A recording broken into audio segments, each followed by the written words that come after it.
A week from today, for the first time in almost 4 decades, the moon will completely eclipse the sun over locations across North America. It's being called the Great American Solar Eclipse, and it'll look something like this. Parts of the U.S. will be able to see the sun's corona, the aura of plasma that surrounds the sun and other stars, which is usually overshadowed by the sun's blinding rays.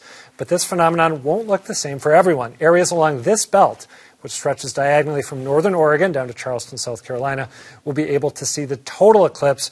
Here in Massachusetts, we'll still be able to see a sliver of the sun, but no matter where you are, you will need protective glasses to watch safely. So what do you need to know to get ready?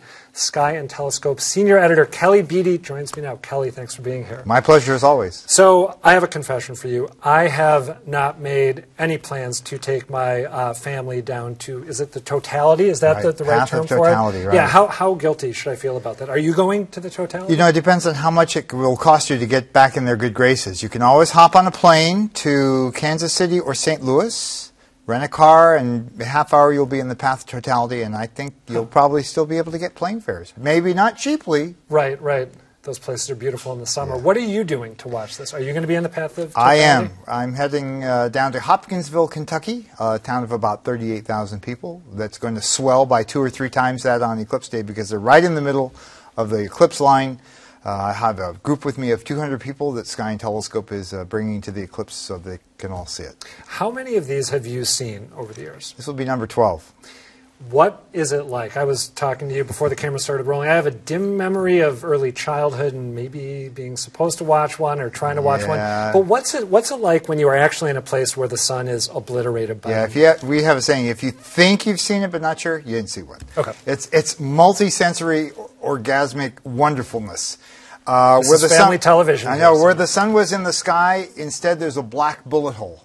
Around it is this electric white, feathery, striated wreath, which is the sun's corona, its atmosphere. Who knew the sun had an atmosphere?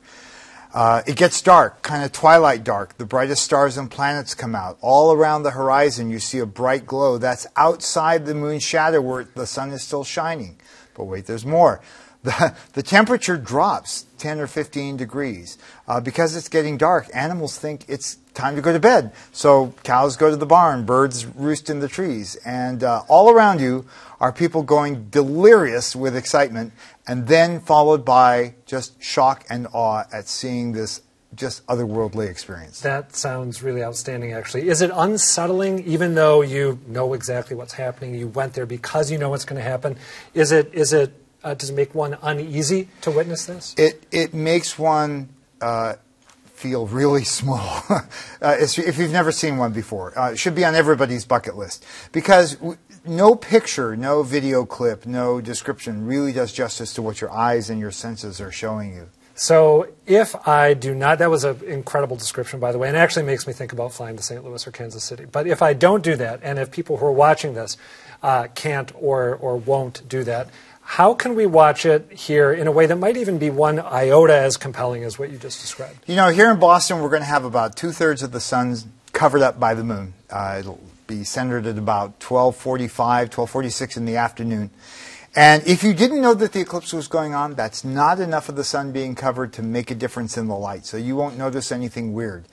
But if you wanted to view the sun, there are a couple of ways to do that. You would see that instead of a round circle in the sky where the sun was, there'll be a little happy face upside down, a little crescent, like a crescent moon, except it's the sun. And it's reminding us that there's a clockwork going on in the solar system that every once in a while lines things up and we get the benefit. But you cannot look at that, right? Even here, even with that reduced impact, you can't look at that with the naked eye. Why not? Right, because the sun's so overpoweringly bright.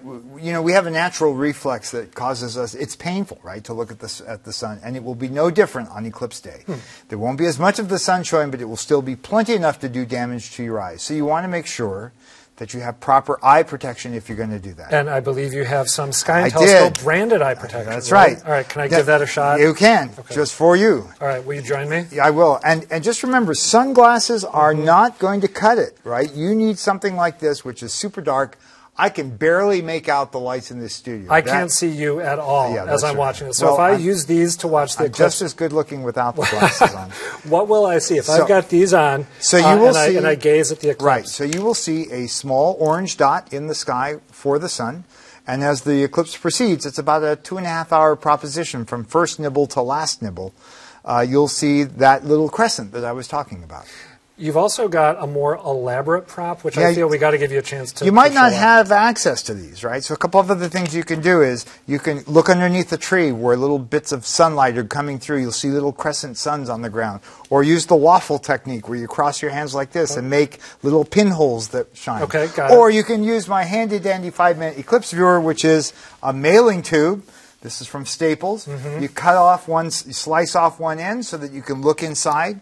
The other end, you add a piece of aluminum foil, punch a hole in it with a sharp pencil. Tiny pinprick. No bigger than the pencil lead. Okay. And then you put it over your shoulder like this, pointing up at the sun. Let the sun shine through that hole onto the little white screen. Very satisfying and cheap and completely safe. What did it cost you to make this? $2.50. And you know what you're doing? 5 minutes. 5 minutes. Okay. Now I have to ask you. That's a very cool device, and I think again I think I beats the shoebox every time. So, if you watch the eclipse here through something like that, as cool as it looks, do you get anything approaching the electric moment that you described to me at the outset? No matter how much of the sun is covered, as long as it's still partial, the analogy is like, you know, holding up one of those little lame sparklers on the 4th of July or being on the Esplanade. I mean, it's that different. All right, that's a huge disincentive to follow your lead then with making that. Now, if I cannot get to St. Louis or Kansas City, but I still want to be a good parent, how can I mean, do I have a chance to do this again before I pass away, or is this going to happen in the fairly near future? So